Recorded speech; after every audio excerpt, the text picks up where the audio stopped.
Hello mga kabisimain. So ito ay conventional panel na 1 zone.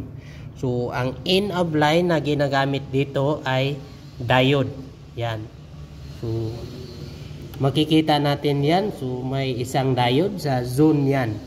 So ang diode, tamang paglagay ng diode ay yung may guhit, doon yan ilagay sa plus or positive. Yung walang guhit, yan sa negative. So, ganyan din ang paglagay sa device. So, tatanggalin natin ito, ilagay natin sa last point ng device. Dito naman sa sounder, may 4 na zone sa sounder. Yan. Ang ginagamit sa in of line ng sounder ay resistor. Yan. Tatanggalin natin yung resistor, ilagay natin sa last point ng sounder or bill.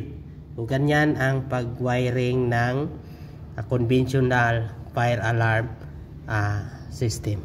Okay? Kung may idea din kayo sa mga fire alarm system, paki-share naman sa comment section.